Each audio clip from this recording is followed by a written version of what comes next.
This is the Western Obsessions TV podcast, where hunting's not a hobby, it's an obsession.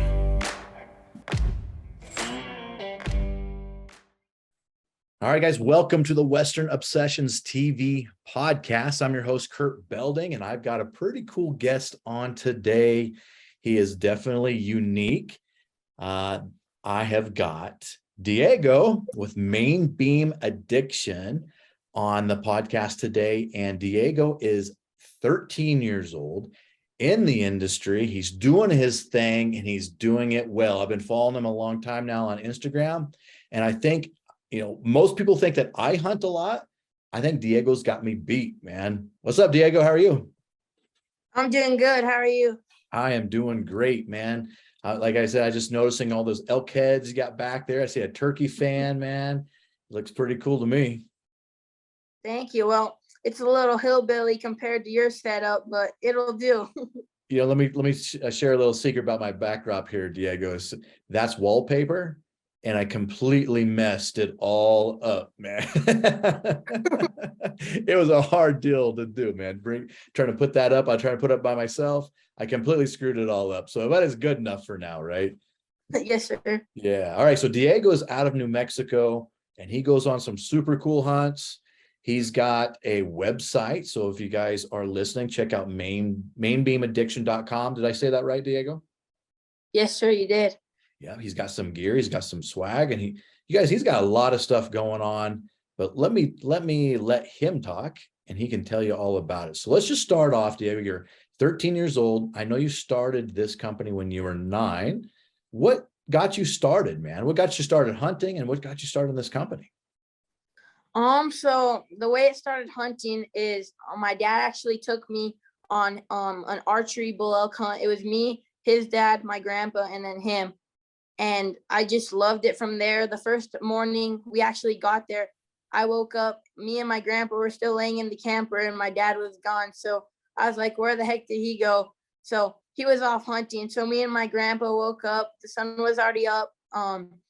We went outside, and my grandpa being my grandpa, he let me and him have s'mores for breakfast. So that was a pretty good way to start off the hunt. And after that, I stuck to hunting. It's awesome. Yeah. Did you see any animals on that first hunt? I did. My dad actually had some big bulls come up to us and some cows. So that really just got me in the outdoors. Gave me the addiction. He gave you the addiction, hence the name MainBeam Addiction, right? Where did you get that from, MainBeam Addiction?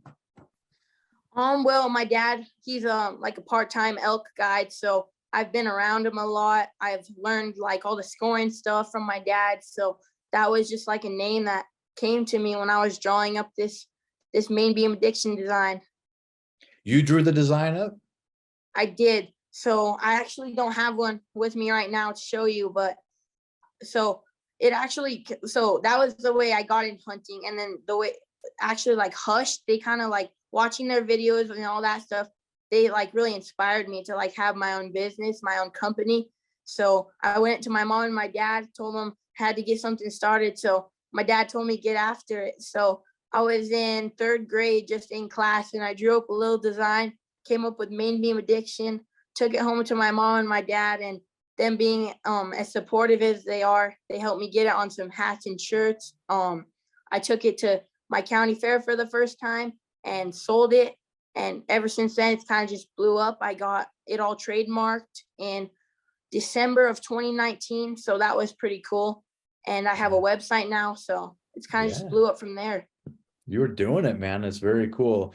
I used to own a lot of businesses before I started the hunting business. And I talk about entrepreneurship a lot, and how my opinion is you're just born an entrepreneur.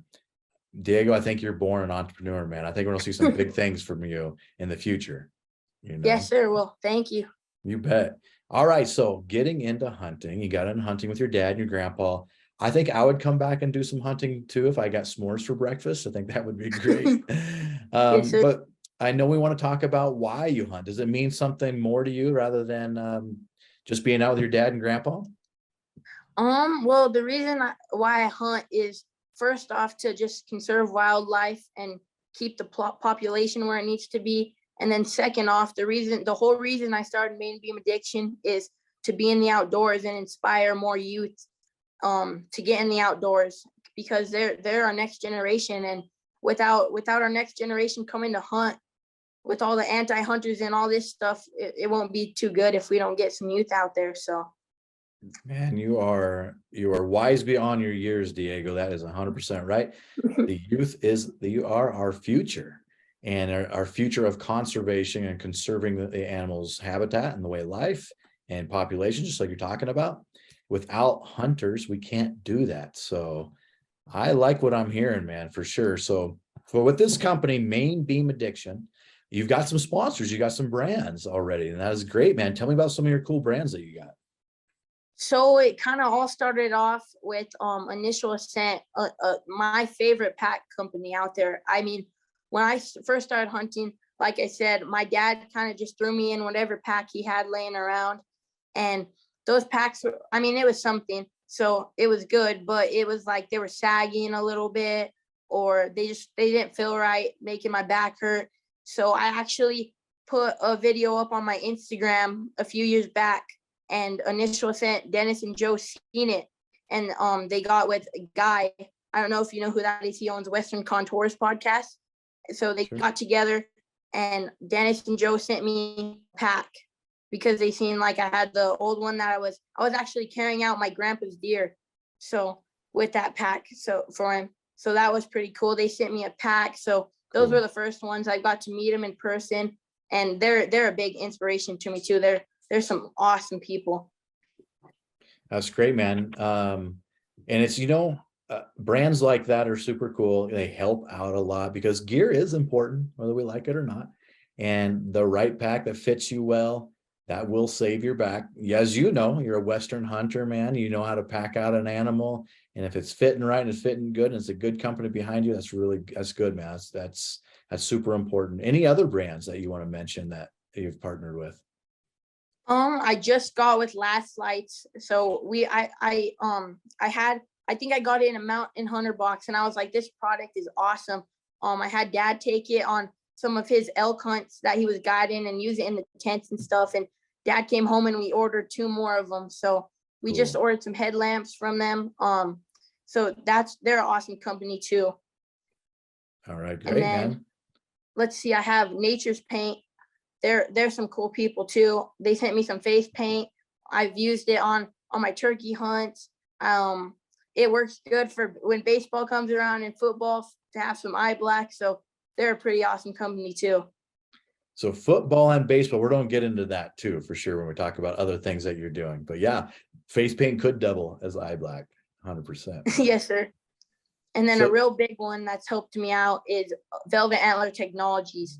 I've done a lot with them. I have almost every product that they've got, and I've tried it all out. I have a few review videos on it, and that's the real deal right there. If you're a backcountry hunter going on a velvet hunt and you need something to preserve your velvet, that's the stuff to get. And that's not the only product they have. So you have to go check them out too. I'm going to have to check those out, man. I don't have anything in velvet right now. I need to do some more velvet hunting. Yes, sir. Well, so Diego, it seems like you got this business thing kind of dialed in, man. You're getting brand deals. You're growing a good following for yourself. Have you had any problems? Tell me about like some of the problems you ran into starting a business. Well, first off, like getting my brand trademarked, it was kind of hard because like the way I drew the design, it was NBA, and it kind of like matched with like the NBA. So those letters were kind of hard. So it took me and my dad and my mom like helping me out, sending the emails to the right people. So it took us like probably over a year to get my brand trademarked. So that was hard. And then especially now with all this COVID stuff, it's been hard to get hats in and stock. So we've been trying to go to all the shows we could, but this year my dad and mom were actually going to take me to the big Western Hunt Expo in Utah, but I didn't have the stock to go. So but hopefully next year. But that's a good problem, not having the stock. That means you sold a bunch and you just weren't able to order it back yet, right? So yes, sir. Yeah, that's a good problem to have. So with what you know now, could you give anybody advice on how to start their first hunting company? Maybe it's a youth like you that's a little bit younger. Maybe it's an old guy like me that wanted to start. What would you tell them coming out the gate? Well, you could probably find some people that inspire you, learn a little bit from them. I know there's some classes you can go to. I actually did one with the lady that owns Nature's Paint, and she actually showed me a class on how they started Nature's Paint, and there was a couple of small business in there. So you guys got to check those out. And the most important part is give it 100%, work hard, and you'll get wherever you want to be. That's true words are never spoken, man, right there. Yes, sir. So now that we'll jump into the other stuff you're doing, but let's stay on the hunting train right here. What do you think hunting has taught you at this age? Hunting has taught me like a lot of respect to the animals. Like even the hunting industry with all these great people, it just taught me like if I put myself out there, not everybody's a bad person. Like I meet these people, they're I say I only have a few people that inspire me, but really everybody in the hunting industry, we're all there for the same thing. Like we can't be jealous of each other. As long as we're all there, we'll be a good hunting industry family, if that's the right way to say it. That is the right way to say it. I like it. And you're right. Like and I hope that you're not getting too much criticism for your stuff being at your age, but sometimes hunters can be mean and to be critical, and there's a lot of jealousy out there. If you kill something, you get some hate, and it could be a tough industry to be in, but we all just need to be together, man. Come together and have fun together, help each other out, just like you said. I think that's some wise words there, man. Now we talked a little bit before we jumped on the podcast, and you told me something that you were doing in Wisconsin, training bear dogs. Man, that's cool. Tell me all about that. Well, it all kind of started off ever since I was little. My uncle has always had plot hounds and some of his friends. So I've kind of just like grew into it. I actually have my own hound dogs now. His name's Guante. I got the name from a book that my uncle gives me for Christmas and my birthday. Me and my cousin, he'll always give us a hunting book or a book on hounds. So that's how I came up with the name. So 2 weeks in every, like 2 or 3 weeks in July, me and my cousin will go up there with my uncle, and we'll just run dogs and chase some big Wisconsin bears. Talk about having a lot of fun and having some responsibility. You gotta fill up the bait buckets whenever you're the youngins, and make sure it's all loaded in there. Make sure you got batteries in your card checker. Make sure you got the cards to get it done. It's a lot of work, man. You're still, even though that like you got your own brand and you're building a following, you're the grunt on the totem pole, huh? Yes, sir. They're making you fill bait buckets and doing all the stuff they don't want to do. But so you guys are training like bear dogs. You got your own dog. Have you treated any bears with your dog yet? Yes, I have. So last year he was just a puppy, and he was on a couple bears, and then a bear ended up getting on him a little bit, but he's a lot better now. And this year my uncle, my uncle's been sending me all kinds of videos and pictures of him training some bears. So that's really cool because this is his second year. Last year he was a puppy. So that's awesome. That's very cool. He's moved quick. Are you worried that he might get hurt by a bear? And my mom's more worried about it because we had him here at the house for when he was real little. My uncle was like, "Here's your dog." And so I started working on him then, and my mom got real attached to him, almost like a house dog. But I mean, that's their job. If it happens, it kind of happens. It'd be sad, but that's what they're for. So that's true, man. That's their job, right? That's what they're designed to do. Well, that's cool, man. I hope you have some hunts coming up with your dog and some bears, and I hope you throw some good pictures out and video out on Instagram because I want to watch that. That would be cool. Yes, sir. I will. Now you also do some long range shooting and archery shooting. So which one do you like better? Well, I was in love with my rifle. My mom and dad actually got me a custom 7 WSM for Christmas. It was either 2 years ago or last year, and I fell in love with long range shooting. We actually have one of our friends got me into it. He actually built my rifle for me, so I'm in love with that. But then last year for my birthday, my dad, he used to shoot his bow a lot and go to all the tournaments and do pretty good. But then once he had me and my sister, of course, it kind of went down from there, and he hasn't really shot. I make fun of him because they bought me a brand new 2021 Prima, and he still shoots an old DXT from 2008. So we'll walk into the archery shop and everyone will be making fun of him, but that bow shoots cherries. So that's right. It doesn't have to be a new bow to shoot lasers, right? So no, sir. yeah. So you got a cool gun that shoots long distance. You got a almost brand new bow. Tell me about your long distance shooting. What's your furthest shot?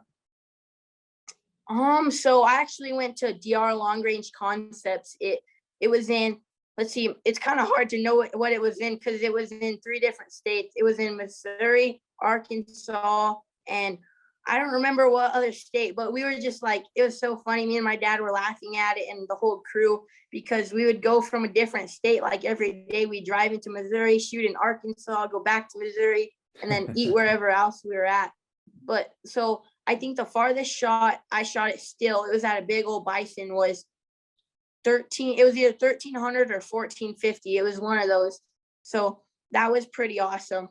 That's a heck of a poke, man. I've never shot anything that far. I grew up in the Midwest hunting whitetail, where 200-yard shots that's a long shot. That's very cool, man. Well, tell me, like, what's the future have to hold for you with your company, man? Where do you see this going? So probably like the closest thing in my future. Right now I'm trying to get certified to be a junior New Mexico game and fish instructor for what's it called, New Mexico, to get your hunter safety. I'm trying to be a junior instructor to where I can help out like the actual instructors that have been certified. So that's probably in my nearest future. So that should be fun. Yeah, man, giving back already. That's cool. Yes, sir. And then let's see, hopefully once I get older, once I get 18, I can turn MainBeam Addiction into an outfitting business and start guiding full time as my job. That'd be awesome. That's my dream. That's a fun job. And I used to have an outfitting company too, and I've guided elk hunters and a bunch of other types of species. And it is a lot of fun helping people hunt. But the one downside is when you're guiding them, you don't get to hunt yourself. That's the only downside. That's true. That's 100% true. Yeah. Well, what hunts do you got going on this year, Diego? So this year, the first hunt we're going to be going on is me and my dad are going to be guiding Guy from Western Contours podcast on an elk hunt here in New Mexico. So that'll be really awesome because I've been practicing calling and getting all my stuff ready to call on a big old bull for Guy, because Guy told me, your dad's not going to do none of the calling, neither am I. You're going to call me in a big old bull. So that should be fun for the first hunt.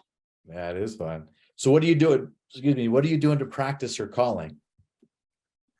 So lately I've just been sending videos of me calling to Guy. And then there's some local guys from New Mexico, the Elk Bros. I was at Mountain Archery Fest in Purgatory in, I think, either 1 month ago or 2 months ago, and they were helping me. They have like a actual like blue collar course that you can take, and it talks to you about elk hunting. So I've been doing that and just practicing with my Phelps bugle tube and my Phelps calls and all that stuff. So I should be ready when it comes. Yeah, you getting dialed in? You don't have any calls on you right now, do you? I don't. They're in the house. Dang. I wanted to hear you blow that bugle. Well, that's cool. And you're guiding Guy in New Mexico. And what else do you have going on besides elk? So we actually have, let's see, I have an elk tag this year in New Mexico. My sister has an elk tag. And then my hunting buddy Hunter, he's also 13. And I've went on like four or five hunts with him. We've deer hunted and Barbary hunted together. I have those hunts. And then here coming up real soon, I've been practicing with my bow a lot because I have a September archery tag, hopefully shoot a velvet buck. So that'll be fun. You're going to be busy, man. How do you stay in school and go on all these hunts? I just try to get my work done before I go. And we actually had my open house. I started school on Wednesday. We had my open house on Tuesday, and my mom and dad actually made sure to talk to my teachers and let them know that I show 4-H animals and I hunt. So I won't be around school too much, but I'll make sure to have straight A's though. There you go, man. You are loaded. And that's, that is a true born entrepreneur. Our plate is usually quite full of things that we want to do. Yes, sir. All right. So I heard you talk a few times about people that inspire you. And we talked about, just mentioned teachers, mentioned a few other people. Tell me about the people that inspire you and maybe inspired you to do what you do now. So I've talked about Hush a little bit. Eric Chesser, he really inspires me probably the most about out of that Hush crew. He's an awesome dude, great at glassing up sheds. I love watching his YouTube videos. Yeah. And then there's Dennis and Joe. I already talked about them. Guy from Guy from Western Contours. And then there's Jordan Harbison.